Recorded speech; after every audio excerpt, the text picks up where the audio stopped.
Mario Barrios ginagaya estilo ni Manny Pacquiao. Buboy nagbigay ng update sa kondisyon ni Pacquiao.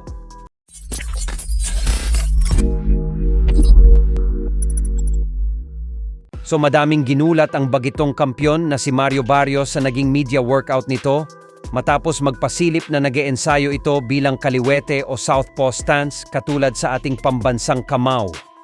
Posibleng gagamitin ito ni Barrios bilang estilo upang lituhin si Pacquiao sa gabi ng kanilang sagupaan dahil alam naman nating lahat na hindi sanay ang mga kaliwete lumaban sa mga kapwa nila kaliwete. Kaya sa palagay siguro ng kampo ni Barrios ay magiging efektibo itong paraan upang matigilan ang paligid agresibo ng EYT Division World Champion. Yan po kasi ang dahilan kung bakit naging matagumpay si Terence Crawford nang dahil sa abilidad nitong magpapalit-palit ng stance bilang orthodox at southpaw. Pero syempre kung ngayon pa lang ito sinusubukan gawin ni Barrios ay baka siya ang mahirapan kasi hindi naman niya natututunan sa isang training camp lang. Naging mainit nga din ang banat ng trainer ni Barrios na si Bob Santos. Sinabi nito na dalawa lang daw ang kahahantungan ni Pacquiao sa laban nila ng bata niya sa susunod na buwan. At yan nga daw ay ospital o kaya naman ay sementeryo. Yun lang daw ang pagpipilian ni Pacman. Dagdag pa nito na nakasama niya na daw kasi dati pa si Pacquiao at Fred Roach. Kaya alam niya na daw ang mga galawan nito at mga estilo. Bukod dyan ay lipas na umano ang panahon ng ating pambansang kamao. Kaya naman oras naman daw ngayon ang kanyang alaga na si Barrios.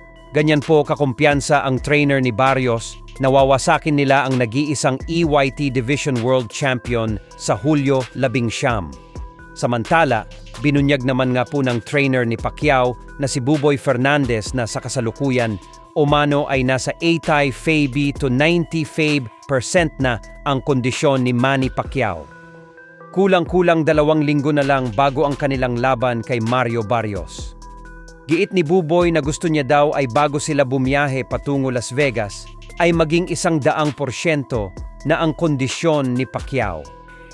Pero base umano sa ipinapakita nito sa kanyang mga ensayo ay kumpiyansa sila na makukuha nila ito.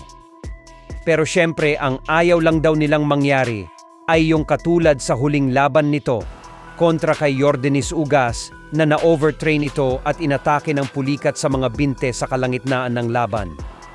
Kaya naman pinagpapahinga din daw nila ngayon si Pacquiao. Okay naman, sa ngayon we have I think now nasa mga 85% na tayo. We have more 3 weeks para sa final talaga natin.